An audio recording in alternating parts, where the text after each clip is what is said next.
Hey everyone, a somber hello from Van and Cheezy of the Getting Cheesy with Van and Cheezy podcast. Say what's up, Cheesy. What's up? Pack didn't do so well this week, but other teams did. Actually, we got smoked in our picks this week. I got smoked. I am now sub 500 on the year significantly. What the fuck? Jeezy Come is on. Jeezy's 18-6. I am 11-13. That is hideous. I'll tell That's you part gross. coming up. I'll tell you part of the reason why. And Ram Jam actually reached out to tell you exact part of the reason why. But we'll run through the scores here. Titans 42, Texans 36 in overtime. I mean, the Texans just cannot fucking win, but they keep showing that they're a really tough team to beat. But you can beat them every week. We got them next week. It's going to be hard. Ravens 30, Eagles 20. I don't know what's going on over there in Philly. It's not good. I don't know what the Ravens were really whooping on them for a while, and the Eagles made a strong comeback. Did you see that final play? Mm-hmm. The Eagles score a bunch of unanswered points, get the ball, get a touchdown, 2 minutes left in the game. They go for the 2-point conversion. Then Carson Wentz and his running back, I can't even think of who he is right now. They try to run it in. Bloop. No good. Game over. Fuck it. Lame. Yeah. Lame. Thanks for nothing, Philly. Although I Falcons, was happy to see the flock get that W. Falcons beat the shit out the Vikings. They were up 20-0 at one point, maybe more than that. Kirk Cousins threw 3 picks in the first half. Sweet. Remember when they thought it was a good idea to pay him $84 million guaranteed? Fuck. And this is why I'm not doing so well, because they shit on me again. The Steelers 38 and Browns 7. Ass whooping. It's your fault because you pumped the Browns up last week. You did this. You were like, "Oh, the Browns are legit this year. They're gonna be good. They're the real deal." And here the fuck we are. I finally say to myself, you know what? The Browns can do it, and I got shit on again. Look, I told you the Browns might be legit, but the Steelers are just more legit. Everybody knows that. Disappointed in you. It's a better organization. Colts 31, Bengals 27. Sorry, Joe Burrow. Again, I mean, he seems so good, but their team can't win. Team's not good. Lions 34, Jags 16. There you go, Lions. Matt Patricia still has a job now. He's got to keep winning to save a job. Bears 23, Panthers 16. Sorry, Panthers. I really thought Teddy Bridgewater and that squad was going to pull it out, but fuck it. Giants 20, Washington football team 19. Washington football team nice enough to let the Giants catch up to them in record. Now they're both 1-5. Oh, the NFC East is so bad. Broncos 18, Patriots 12. Low scoring game. Sure. Cam throws 2. Well, I know he threw a number of interceptions. I think it was 2 early interceptions, but don't quote me on that. Dolphins won their JV game against the Jets, 24-0. Well, it's an ass whooping. It's an ass whooping, and their ass got whooped so hard it caused the Le'Veon Bell departure. I think it was before that, but whatever. Buccaneers 38, Packers 10. Ass whooping. Fucking ass whooping. 38 unanswered points, ass whooping. 49ers 24, Rams 16. Niners looking good. They're 3-3. I mean, they look good. They beat the Rams, okay? That's not. Remember when that didn't used to mean anything? When you're like, beat the Rams, whatever. Yeah, I mean, they beat the Rams. Rams are not That's not an easy W. Oh shit, we have a game going on right now. Actually, Chiefs and Bills. Yeah, probably the best game of the fucking week. They started it early because people can't stop getting COVID. And then Cardinals Cowboys this evening. Andy Dalton starting for the Cowboys. The old Red Rifle. Red Rocket. So anyways, we were talking about the Titans and Texans and all that, and how the Texans they went to overtime, and I found this wonderful clip. They do the coin toss, right? and Derrick Henry and Deshaun Watson are the two guys at midfield taking the coin toss. First off, Derrick Henry looks like a monster human being compared to Deshaun Watson, just huge human being. And they lose the toss. Derrick Henry goes like, "We're going to receive," and Deshaun Watson walks away like this, and like flips his head back and looks like he's just like stomping his feet like an upset teenager, because he knew he wasn't going to get the ball back because the new overtime rules are stupid.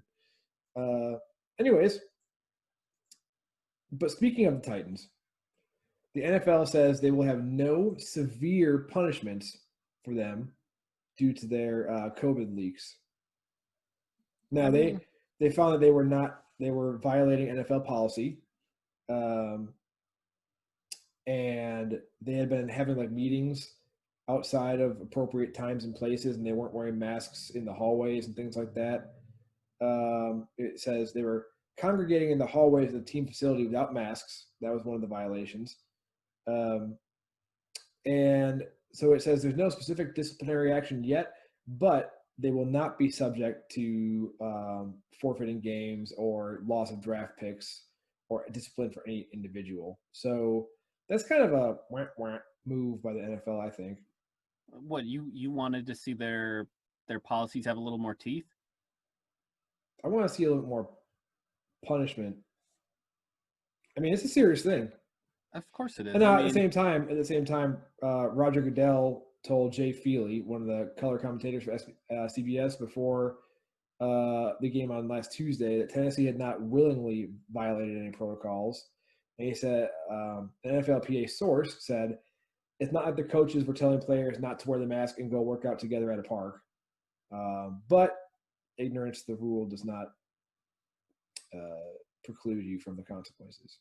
Yeah, I feel like there's more damage done in the league when it's public facing, like those fines they handed out to the coaches and organizations for sideline stuff. I feel like that's more important and something that's a public health issue. Obviously, you don't want people getting sick anywhere. You don't want them breaking these rules behind the scenes. Certainly, I don't know what's happening behind the scenes as far as making sure that this stuff stops. To me, that's the big thing.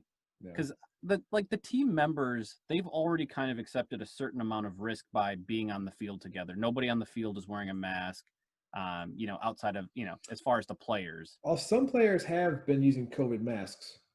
Not very many, but I think it just like goes down all the way kind of thing. But yeah. So, I mean, what I'm saying is there's a certain amount of risk for the players that they've kind of inherently taken just by playing on Sunday. Some of the injured players, the coaching staff, the refs, they're wearing masks. They're doing their best to inhibit the spread. But, I think the NFL is doing okay. But I feel like it's worse, like not wearing a mask, violating the rules in the confines of a facility versus outdoors, open air type situation. But I guess you're right. The coaches on the field or on TV, more public facing, what you're saying. So I get it. Yeah, there's no perfect way to handle like punishing people for getting sick. You're all fired. You know what I mean? Like there's no perfect way to handle punishing people for getting sick. But if you're negligent, Yeah, I mean, I don't know. I think my statement stands, but obviously you got to take precautions to prevent other people from getting sick. So I mean, there's two sides of that. I hear what you're saying. Yeah. Last bit of news here: Le'Veon Bell got himself off the JV team and onto like the Division One reigning state champion team. He left the Jets, and actually the Jets just straight up cut him. Couldn't trade him for anything. They just straight up cut him. And so the Chiefs are bringing him in on a base salary of $1 million, which is actually prorated because we're midseason. So he's only going to have a take-home total of $690,000. Yeah. So I mean, plus in playoff incentives and whatever else, he could end up with 1.69 million max. But that's back. I mean, last year he signed for 4 years, $52.5 million, and he was supposed to make $8.5 million base this week. And so I guess the Jets will still have to pay him $6 million base for the rest of the year. Yeah. His money, his contract with the Jets had minimum guarantees, so he was getting $6 million for chilling out. Yeah. But obviously, he wants to get out there. I think if you're a man looking to get a ring, the Chiefs look as good as anyone to get one. Yeah, and so they got a pretty stacked backfield to begin with, but I guess his contract did include some offset clause to where if he does make 690 with the Chiefs, the Jets would only owe him 5.39. I don't know how that math works, but anyways. And with that, you've been listening to the New This Week. We'll catch you in the very next section. Next week. This week. Or next week. This week, next section. We'll catch you in the New This Week next section. Watch whenever you want to watch. Just watch. Just watch. Watch the game. Watch the show. Watch the show. Bye. Bye.